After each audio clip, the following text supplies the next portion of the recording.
Peace, family. Welcome to another episode Underground Railroad Productions. It's your boy Rich. As you can see, I'm with the Blue Pill, man. We in is this Bed-Stuy, Brooklyn? Hold on. For the lack of a better term, yeah, this is the border between Clinton Hill and Bed-Stuy on Fulton Ave. You know, the home of Biggie Smalls, behind the Biggie mural.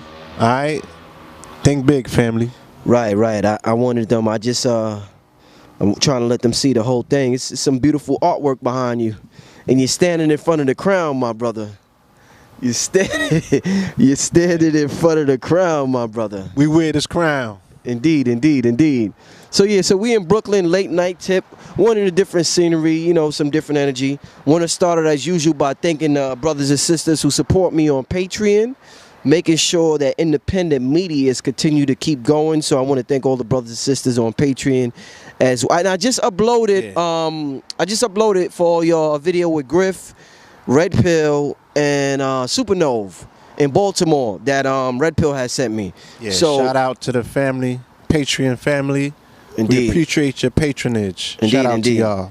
Shout out to everybody. True champions. Y'all really wear the crown. Nah, for real. For real. Y'all the true champions. You know, I got it for y'all. Yeah. And shout out to everybody who support on PayPal as well. Can't forget y'all. Y'all been supporting as well. And on that note, we in Brooklyn. One of the greats of hip hop, B.I.G. Where has hip hop gone since then? It's pretty much in a different direction. I was looking at DJ Academics and what's the show with him and Joe Budden? Everyday Struggle. Everyday Struggle. So I was looking at that, and I keep hearing people talk about this dude Xxxtentacion. Yeah. His case. Yeah. With with a female he was dealing with at the time. Pretty graphic details, man. And I remember the first time I seen the brother, his face and just the look and his aura. And I'm like, yo, that looked kind of, satanic or something like that. Like kind of crazy, you know what I'm saying? Kind of morbid. Yeah, Yeah. And I'm looking at the direction hip hop is going. They say when you say Lil Uzi Vert name fast is Lucifer. So Lucifer. One of the most popular songs in the summer was "Push Me to the Edge." All my friends are dead. He said it was about dead presidents, though. But I mean, hey, Is that what he said? Yeah, that's what Southside said. He said, but I mean, I don't know if he just said that to say that. All of these guys have the PC answer for what their albums or their song means. We see. Right. Yeah. But Blue, what's going on in hip hop? The look has changed, brother, with the tats on your eyelids, on your face. A lot of them have the locks. I don't want to say that's connected to Satanism, but this is the look that's being, Lil Uzi Vert and the drugs we're using. Just the things I'm hearing them saying raps now. Is hip hop becoming satanic, Blue Pill? It's very interesting, that this would be the topic of discussion. Especially like I said, as we stand here in front of this mural of our brother B.I.G., you know what I'm saying? And the era that he represented, that particular ending of the golden era of hip-hop, as hip-hop slightly got a little bit more misogynistic or what have you. And, on these very streets on Fulton Avenue, the majority of his content was pretty much preference. You know what I'm saying? He got it from being out here, fuck bitches, get money. A lot of these anthems were anthems that he picked up from individuals who was in these hoods, doing their things. And that ethos, that mindset pretty much seeped into the music, and it became a overall anthem. And then it became a overall mindset.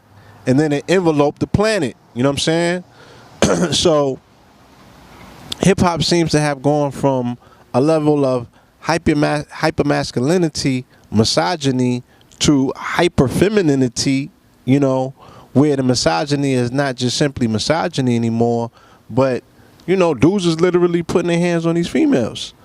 So even with Big, it's interesting to note, I had heard an interview with the bodyguard. You know, and the bodyguard said on the night that the brother, on one of his very last nights alive, he had a situation with Charlie Baltimore.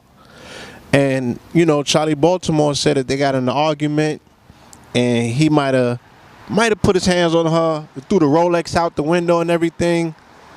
And he said that if he had called the police, or the police might have been called, should I say, he said that if the police had took him down to the station that night, then he wouldn't have been able to go to the club, and the brother probably would still be here today. You know what I'm saying? So I use that to say, you know, that's an interesting place that we should start this conversation. But nonetheless, yeah, there's definitely a different look. There's a different rhythm in hip hop today. I think they call it aesthetic nihilism. You know, it's more reminiscent of what you might find with grunge rockers. You know what I'm saying? I think that what you're talking about with the tattoos on the eyes and the dreads and all of that, a lot of these rappers are coming out of the vein of Lil Wayne. You know what I'm saying? They're coming out of the Lil Wayne vein. So the Lil Wayne vein was, you know, the upside down cross tat on, you know, right here on the forehead, you know, tats on the eyelids. You feel me? Wayne is the father of this whole Satanism, and you know what I'm saying? Again, Skateboard, rock and roll type, you know what I'm saying? like I said, you know, not necessarily, I can't necessarily say the father per se, but we can identify where the look or variations of the look are coming from. You know what I'm saying? And it kind of stems from the brother, you know, setting that particular fashion trend. And like you said, not only the fashion, but the culture intertwined with the skateboarding and the rock and roll or the grunge rocking or what have you. And then, like with all things, I think that we're looking at extremes. So somebody like Lil Uzi Vert, you know, he's taking this and he's taking it and he's went to an extreme with it. You feel me? Where we can't necessarily tell what it is anymore. And he openly says that his thing is Satanism. Marilyn Manson said, yo, this dude is Lucifer. I mean, Marilyn Manson said it. They're going to collaborate. And that's his favorite artist, he said. They're going to collaborate. So, I mean, would Manson say it? You know what I mean? His thing is not publicity stunts. He takes that stuff for real. You feel me? He didn't even say Eminem was. He said Lil Uzi Vert was. So, you know, we're forced to pay attention and sit up and say, well, there might be something there to that. You know what I mean? So then it begs to differ, well, what are your children listening to and what are they being influenced by? You know? So coupled with the aesthetic nihilism is the fact, and also coupled with the grunge, you know, the culture of grunge as well. When we look at grunge and we think about some of the more popular people in grunge, we think about Kurt Cobain. So it also has with it a drug culture, and that drug culture is tied into depression, which leads to suicide. So you would look at a lot of these top artists that are in this particular genre, and they all have depression as the main core of their music, and it also leads to them either flirting with suicide or having attempted at one point. From Xxtentacion to what's the dude? Uzi Vert to Lil Wayne. You know what I'm saying? And then they all say that their forefather, their forebearer in that genre is Kid Cudi. You understand? Who also, like I said, before Lil Wayne, I don't know if it coincides around the same time, but, you know, Kid Cudi also came with the nihilism, you know, with the grunge and the tight jeans and the rock and roll and what have you. You know what I'm saying? So I thought we was all growing up on Big. I didn't know these children was growing up on, you know, death metal and what have you. Well, what changed the direction? Rock. What changed the direction from that cool Versace wearing like to, I said, you know, hyper masculinity in hip hop? You know what I'm saying? It kind of made a portion of the generation deviate and go one way. You know what I'm saying? Like, not everybody was always susceptible to the hammering of thug this and thug that. You know what I'm saying? That's going to make some children go this way. You know what I mean? And, I mean, even in our genre, or should I say my generation, you know, there was still children that were able to juggle both. You know what I mean? They was listening to Snoop and listening to Korn They was listening to Limp Bizkit and listening to, you know what I'm saying, Pac. You feel me? So there was, you know, but there still was, there wasn't a large portion, a percentage of the generation that was all the way over here or all the way over there. They were in between, and they seemed to be able to juggle it. Now with this younger generation, they're just either all the way over here or they're all the way over there. And with the drug abuse, that's where they kind of like come into the middle ground, because, you know, you'll have the thugs over here, your Futures and what have you, and you'll have your Lil Uzi Vert over here, and they get together when it's time to pop beans and sip lean. You know what I'm saying? And do perks and the perkies and all the other stuff, like, because the common theme between both of them, right? The fuck? Whoa. Yeah. The common theme between both of them is depression. You know what I'm saying? And having to feed depression in a particular way. You know, and what we're talking about. Hold on. I'm sorry to cut you off. It's funny we're having this conversation in front of the Think Big artwork we got behind us. Big had the song "I Don't Want to Live No More." Sometimes I hear death knocking out my front door. I'm living every day as another day, another struggle. So we have to put him in there as well. Wow. You know what I'm saying? Because suicide as a theme in music on a main stage, right, from a multi-platinum selling artist, we would probably have to say was ready to die. First and foremost, where I heard it, where it became a conversation where you was like, damn, it's that bad? You know what I'm saying? Like, whatever he was going through was that bad? And it's like, you know, the response came back and it was like, yeah, the pressures of the hood and what the brother was going through and what have you, they might have been weighing on him that bad, that he was considering these things. And you never heard it mentioned in music because it was never considered cool. You feel me? You will automatically lose your cool points. But he was still able to absorb it in a way, you know, put it on the table and people had to accept it. Then it opened up a wider conversation. So I'm glad you did point that out. But this is where we're at today. And it's not enough just to point it out and say, well, this is a prevailing conversation in the music. It's like, okay, well, what's indicative of, you know, our society that the children are not only expressing it in their music, but they identify it with so much?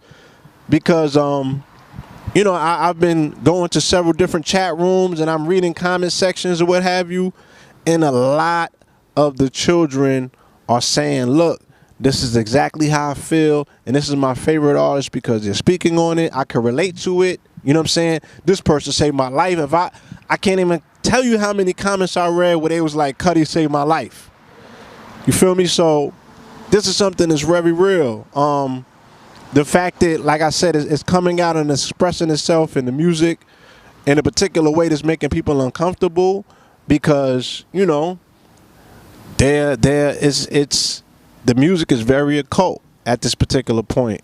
I said it's funny how we had all these conversations about the Illuminati in 09 and 010, and, you know, people said, you crazy, I don't know what you're talking about, this, that, and the other. And we always said, look, the conversation was never really should have been about the Illuminati because the conversation was really about Crowley and magic. You know what I'm saying? It was not about Illuminati. It was about Crowley and magic. It was about OTO. It was about sex magic. It was about a cult. You know what I'm saying? And ever since then, there's been a boom. There's been a boom all the way to you find an artist, arguably one of the largest artists, you know, who says he's the king of the youth. You know what I'm saying? The Piety Piper, the king of the youth, in this day and time, self-identifying as Lucifer. So, why does it seem, Blue? Because I don't want to seem like I'm I'm this religious Christian and, you know, everything has to be a certain way, how we were taught. But it seems as though the more you're into aesthetic analysis, the more you're into Satanism, the more drugs you do. And we look at these rappers and, you know, their treatment of women, it looks like the more you experiment in sex. So you do all types of shit. You have wild orgies. You have you know, the girl, the woman is doing all types of things to you like that. Like, damn, you doing that? Like, you got her doing all types of nasty shit to you. So I don't want to make it seem like, oh, I'm saying all that stuff is wrong and you're only supposed to do this with a woman. But it seems like there's a connection. Like, even when you go to the tattoos, the people that's into Satanism, they get their nipples pierced, they like pain, they want their penises be pierced, all types of vaginas, all types of crazy shit. So why does it seem like there's a connection between this what we call a cult and like extreme sex, if that's what you call it? Pain is pleasure. Simple. Pain is pleasure. And the pain obviously is an attempt to mask something, right? Which is the inner pain. So, you know, again, like I said, when we're talking about Crowley and magic, if you understood the sexual appetites of Aleister Crowley, if you understood the sexual appetites of a lot of these occult, you know, fraternal situations, that's exactly what they do. And then in society, we already know that the female is the most ejected member of society. So if they're going to be sexually experimentative, you feel me, she's going to always catch the brunt of it. You know what I'm saying? So there tends to be a you know, a tendency, should I say, you know what I'm saying, to be more experimental with the female counterpart. Now, if you're talking about, again, like I said, men who are either dealing or approaching it from a hyper-masculine aspect or now a hyper-feminine aspect of it, you know what I mean? If they themselves don't want to be here, you know what I'm saying, why would they be treating that particular counterpart with any level of respect to say, oh, I'm going to protect her womb, I'm going to be careful with, you know what I'm saying, how I'm doing it. Like, she's going to be the receptor, she's going to be the receptor for that pain. So the pain that you feeling, she's going to have to feel that pain. You know what I'm saying? So it's all transference to pain. And with that pain comes pleasure. You know? Indeed.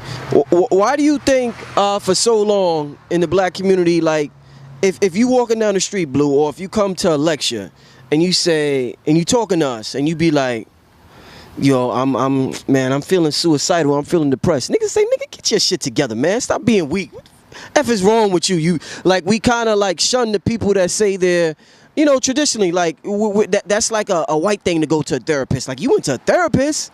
Well, like, well, what's wrong with you? Nobody goes to a therapist. So why do you think for so long in the black community we like, you know? Again, we go back, hyper-masculinity.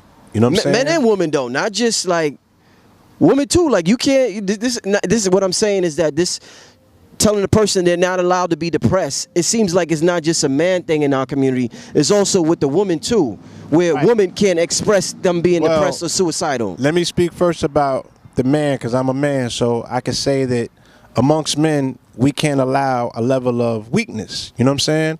Because of what it is that we're up against or what have you. We're always thought that, you know, our fortitude has to be a lot stronger than normal. You know what I mean? And you don't even want weakness around you. So you like, look, get your shit together. You know what I'm saying? Straighten up. You can't even be around me like that, per se. And then there's religious connotations involved. You know what I'm saying? That's the background noise that we don't want to identify with. Is that there's religious connotations involved where, you know, suicide is not accepted. You know what I'm saying? So you're automatically telling the person that's not an option. In what system would that be an option? You understand? So the best way that you can deal with it is you, excuse me, could you go around, please? Oh, shoot, I'm sorry.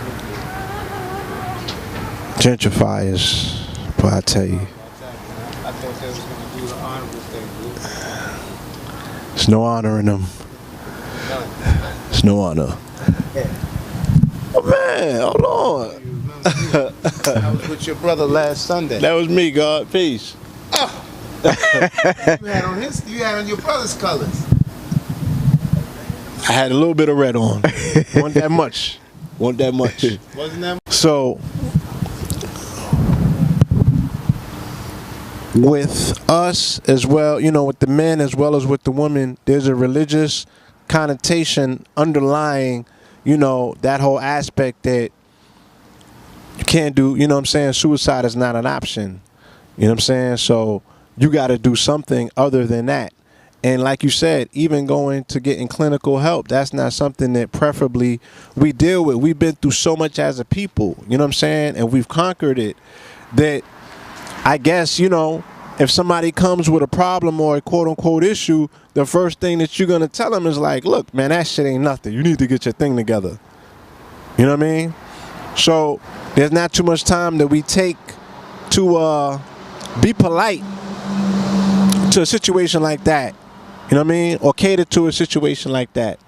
You know, I've told you on several occasions, I've had to become a suicide counselor.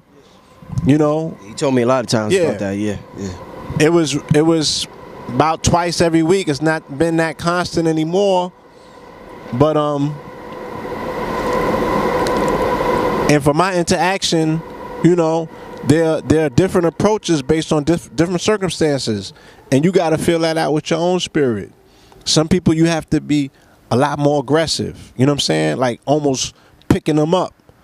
Other people you have to be a lot more gentle. You know what I'm saying? Because they're on the edge, you know? And you know, so you don't want to say to all my friends is dead. So you have to be push very me to the edge. You don't want to push up to the edge. You got to be very careful. And, you know, oftentimes people just want to be heard, you know? And that's a main issue, even though we have in our community, even outside of suicide, you know what I'm saying? We don't hear people enough. We don't listen enough. You know what I'm saying? We don't hear what people are saying. And because we already come outside with all of these already pre-described, I'm not going for this, I'm not going for that, I'm not here for this, I ain't sure for that. People have to already modify themselves when they come in your company because they're like, well, I can't come around him, you know what I'm saying, with this particular issue, and I can't come. You feel me? It's like you only supposed to show up like this, right? Because we being cool today. So, you know, we ain't got no room for no uncoolness. We ain't got no time to talk about that. We macking. So please don't come around with that bullshit. You know what I'm saying? So where does a young brother go to tap into, you know, the vulnerability of whatever that person is going through and allow themselves to be accessible to a point where somebody can reach in and help? You know what I mean? There are not too many places like that, especially in these streets where your vulnerability, you know, that could become your Achilles heel. You know what I'm saying? That could be something that somebody uses against you to go against you. So it's very precarious in a jungle setting to be vulnerable. I got one last question for you for this segment. Me and Blue going to do a couple of segments out here. It's feeling good out here. I like the vibe out here. It's beautiful. Why do you think, maybe this just isn't the hip-hop or the black community, but in general, nobody listens. Everybody just talk. If you ever try talking to someone, nobody enjoys the art of just listening. Everybody loves to talk. What's so bad about listening, Blue, where nobody wants to listen to anybody? Because it's an art. It's an art. And if you're not versed in it, you know what I'm saying? It's an art like everything else. So if you're not versed in it, how can you participate in it? It's very hard to adapt that particular art form mid-stride. You know what I mean? So if you're not abreast in that art, you're going to shut somebody down straight from the gate. You know what I mean? Look, man, I don't want to hear that. Or, you know, they're just there and you're talking and they're pretending as if they're hearing you, and then they revert to something that goes right back to them. Right. And you like, damn, you didn't hear nothing that I said. I was just talking to myself. Right, huh? yeah. And that's how it is. You know what I mean? Unfortunately, it's a precious art form. It should be taught. You know what I'm saying? Melanated men especially, because that's one of the main complaints that our women have, is that we don't know how to listen. You feel me? We don't hear them, and we don't know how to listen. So hearing is not just auditory. It's also body language. You know what I'm saying? It's also being visible, being able to see the signs and what have you, and read between the lines and all of that. You know what I mean? We employ those skills when it comes to other stuff, but we don't employ it enough for relationship, you know what I'm saying, reasons and things of that nature. So, you know, and I don't even know how to teach it. I had to learn the hard way, you know. I had to learn the hard way. So I don't know how to teach it, you know. And I'm around people that I've grown up with my entire life that don't know it. And no matter how much I try to relay it to them, they still don't get it. You know? So I don't even know how to teach it at this particular point. But there's something, hopefully, that will happen in your life where you are compelled to learn it and you force yourself through whatever means to go through those trials and those tribulations to teach it to yourself. It has to be life and death for you because that's what did it for me. You feel me? Well, I definitely enjoy this segment, and I definitely want our people to hear, and humanity as a whole to hear that we need to listen to each other more, and just hear each other's stories, and you know, not just be so concerned with speaking all the time. I remember being on the streets of Fulton Mall. That was one of the things that made people gravitate toward me so much, because as a seller, I'm not just selling DVDs. I'm listening to stories all day long. So yeah, they didn't just come for the DVD. They came for the experience. Experience, yes. You know what I'm saying? And I found out how successful that was.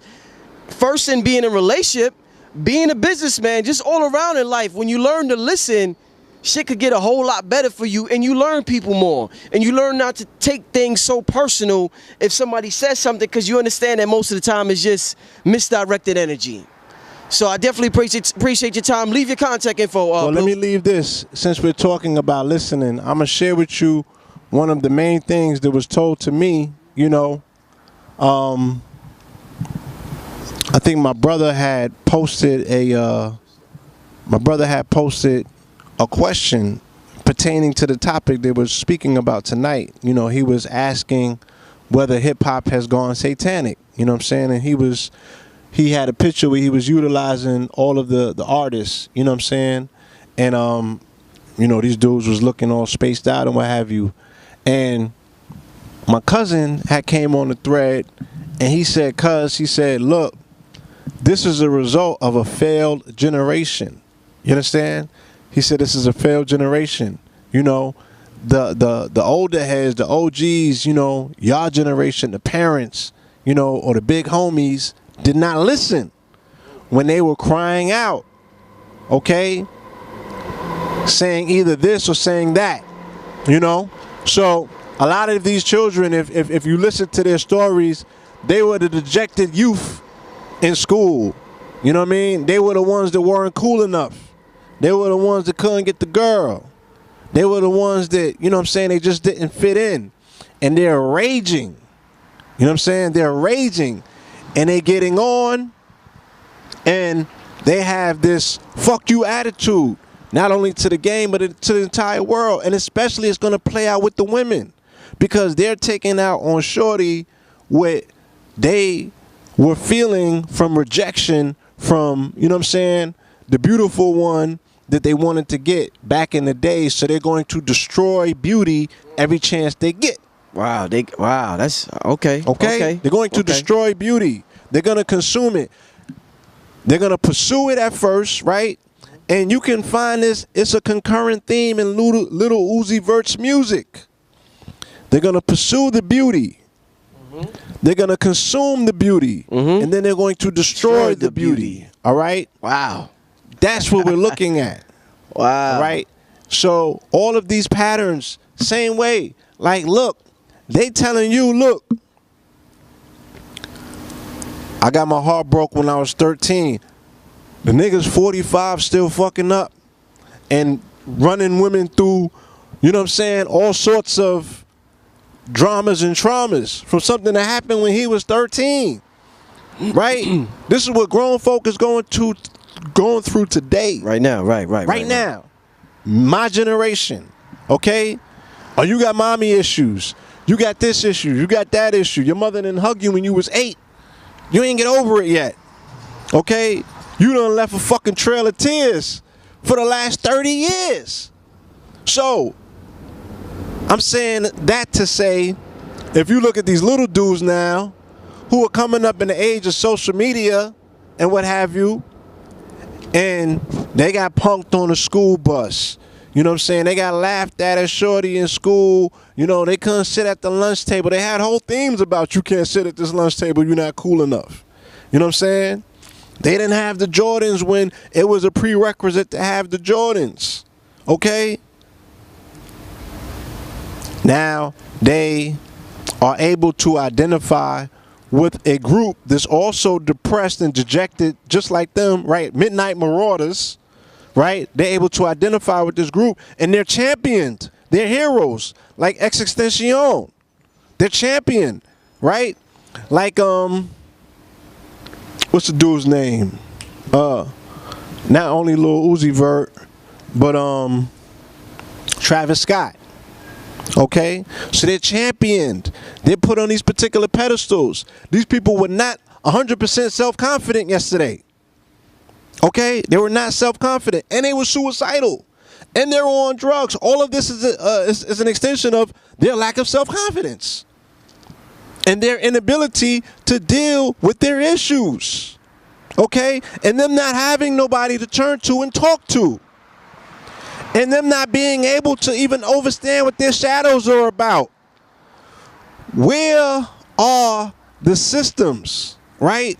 I was speaking about this earlier. Me and you and people of my generation, we had the ability to come up under master teachers. Where if there was questions, we had some of the wildest questions. We were able to ask Bobby some of the most outlandish questions. Craziest questions in the world. The craziest questions. Bobby said there was never such thing as a bad question. Never a bad question with Bobby, right? And Bobby be lit, and he's still gonna give you an answer with you holding on to it. You like, okay, like, you know what I'm saying? Go wrestle with that. It might take you 3 years. Go wrestle with that though. And then you do your investigation, and you start asking other people. You go uptown, you ask Azariah, you weigh the shit out. You know what I'm saying? You might run to Daoud, you ask Daoud a question. You might run into Shabazz on the block, you ask him a question, and you start weighing these things out. You feel me? They don't have nobody like that, right? They don't have nobody like that, and they're being introduced to the occult. But through what means? Through what means are they coming through this occult prism? And who are they big homies in this respect? You feel me? So it's going to be convoluted. It's going to be twisted, right? And like my cousin said, you know, some aspects or some elements of our generation may very well be failing the younger generation. You feel what I'm saying? We very well may be failing the younger generation. Like, have you been to Afropunk before? Nah, not inside. No, I've been on the outskirts, but not inside. Aesthetic nihilism. You know what I'm saying? With a splash of consciousness. They're going through something different out here. It's different. You know what I'm saying? It's different. They're celebrating, you know, being social outcasts. You know what I'm saying? They're putting on that particular robe. They're embracing it, you know? And there is no connection or respect for eldership. Not the eldership that we may know of. The eldership that they embrace is like Grace Jones and, you know, different artists of different genres that we don't know nothing about. They have their own heroes. They have their own stories. They have their own trajectory in regards to what their Afrofuturism looks like.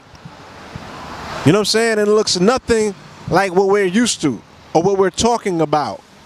So we have to have this conversation once again amongst ourselves and then go and have it with the children to find out what exactly happened. You know what I'm saying? What exactly happened and how can we possibly get this thing back on track, you know, where we don't lose all of our children to this occult energy that's misdirected, okay? Because your babies is going along with it. You know what I'm saying? Like I said, the Peter Piper, the king of the children, whichever way they blow the flute, that's where the baby's gonna go. Those are their heroes, not you. You not cool. That's their heroes. Okay? So, you know, our future literally depends on it. Alright? It's time to listen, open up our communications, and see exactly what's going on with the youth them. Peace.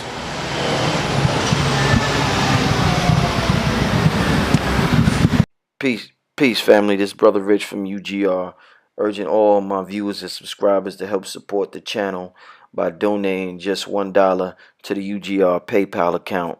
We appreciate the viewership and support, and we understand the power of $1. If you benefit in any way, shape, or form, we ask that you donate $1, whether it be monthly, bi-monthly, quarterly, or yearly, so that we can build our brand to compete